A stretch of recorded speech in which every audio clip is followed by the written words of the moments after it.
A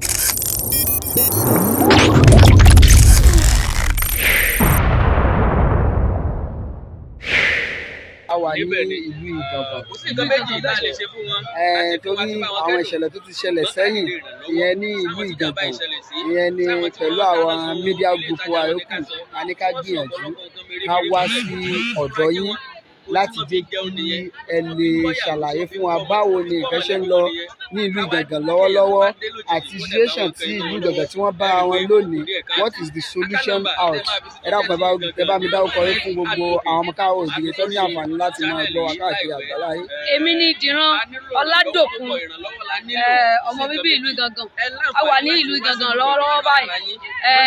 Mo jẹ́ ẹni tí ó jẹ́ olùpẹ̀ àjọ àpapọ̀ ọ̀dọ́ tí a mọ̀ sí Ìgàngàn Development Advocate.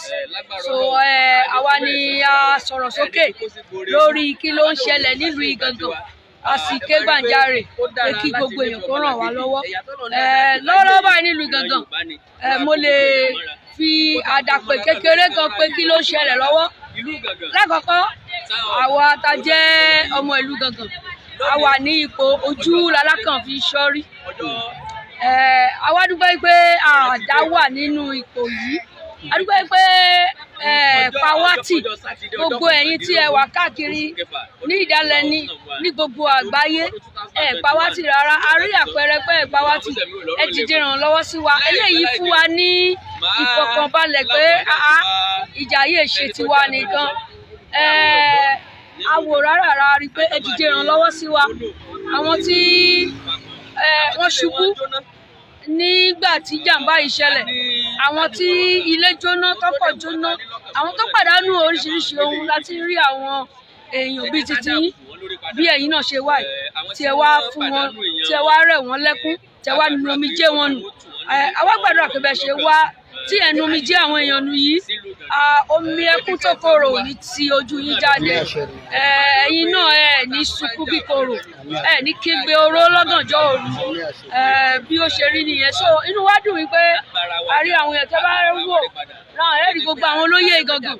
A wá síbí lónìí láti wá jíròrò bá ṣe tún mú kí ètò ààbò ìlú Ìgàngàn pé kó jingiri sí ju àtẹ̀yìnwá lọ. Àti lùkùnlùkùn àti oríṣiríṣi resolutions. Àti dúpẹ́ yín pé pẹ̀lú ìrànlọ́wọ́ yín àlàáfíà yóò padà wá. Àmì àṣẹ Èdùmàrè. Sà, mo ní ìbéèrè méjì àbí mẹ́ta látùntún béèrè lọ́wọ́ yín fún ìtẹ̀síwájú ìlú Ìgàngàn. Pẹ̀lú condition tí ìlú Ìgàngàn tí wọ́n bára wọn ní ọwọ́ yìí, ìyàwó ni àwọn ará ìlú Ìgàngàn àti agbègbè rẹ̀ wọ́n lè kọ sí ọ̀rọ̀ Yorùbá Nation. Àtẹ́wọ́gbà Yorùbá Nation, àbí kí ni mo sọ arákùnrin mi? Àtẹ́wọ́gbà Yorùbá Nation, àwa tó ń sọ lọ́wọ́lọ́wọ́ ẹgbẹ́ Yorùbá Nation. Àgbẹ̀kan orí wa báyìí ni. Now Yorùbá Nation. Now Yorùbá Nation. Now. Gbogbo ara ti rí wípé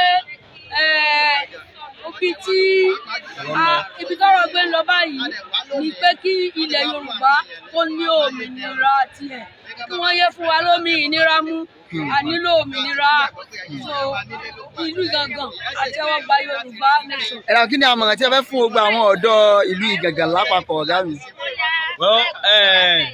Ìṣọ̀kan ká jẹ́ kó wà ní àárín wa, because tí ò bá sí ìṣọ̀kan a ní lè fi ọwọ́ sowọ́pọ̀ láti ja ìjà yìí, because tí ìlú wa bá ní òmìnira òun ni a máa ní òmìnira.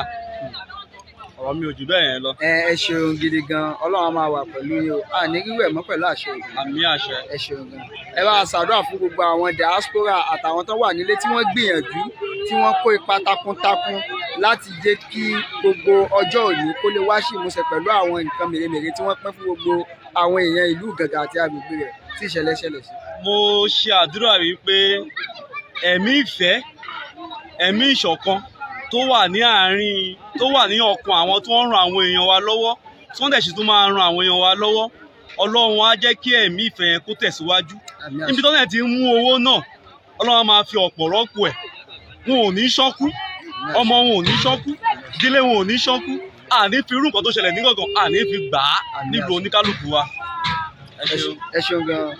ìlú Ìgàngàn ni a wà báyìí láti wá ṣe àbẹ̀wò sí ìlú Ìgàngàn pẹ̀lú àwọn ènìyàn takuntakun pẹ̀lú àwọn ṣẹ́tírí àwọn bàbá wa àwọn olóyè wa tí wọ́n wà nílùú Ìgàngàn àwọn ọmọ Yorùbá nílé lóko àti ní káàkiri àgbáláyé àwọn náà ní pé ìlú Ìgàngàn a gbọ́dọ̀ wò wọ́n níran kí gbogbo ẹ̀ kó máa lọ bá wọn. A ní láti gbé àwọn ìgbésẹ̀ kọ̀ọ̀kan láti gbìyànjú bí agbára bá ṣe mọ láti ṣe ìrànwọ́ fún àwọn tí ìṣẹ̀lẹ̀ tó ṣẹlẹ̀ sí ní ìlú Ìgàngàn.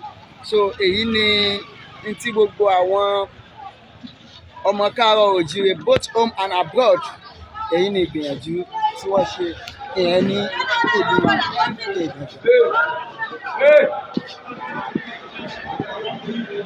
Máa ṣe program yẹn kẹ́ ẹ máa wá láìpẹ́ àwọn èèyàn wa wọ́n gbìyànjú gidi gan ṣẹ́tírí Ìgàngàn Town Hall ìní àwà lọ́wọ́lọ́wọ́ báyìí. So ẹ bá gbìyànjú láti ṣe ẹ̀ ká láìpẹ́ eléyìí kì í ṣe ọ̀rọ̀ olóṣèlú àwọn ọmọ káàárọ̀ oòjíire káàkiri àgbáláyé àwọn ni wọ́n gbìyànjú láti pé kí ni kí ìyà kó má ṣe jẹ gbogbo àwọn ará ìlú Ìgàngàn àti agbègbè rẹ̀. Ẹni tí wọ́n pín páànù fún wọ́n ti pín páànù fún wọn ẹni tí wọ́n tún lè ṣe ohun mèremère fún wọ́n ti ṣe fún wọn. So Yorùbá nation no going back. In this agitation of Yorùbá nation, everybody is in support of Yorùbá nation. Torí pé kí ni they see that is the only solution to all these problems being happen in all southwest. Kí ọlọ́mú kó dá ọmọ ìyá rẹ̀ gbé at this time of the day. So àní rí jù báyìí lọ. Tá a bá tún tẹ̀síwájú a tún máa mú wá sí ojú ìmúhùnmáwòrán yín ìlú Ìgàngàn náà la wà láti mú wá fún yín.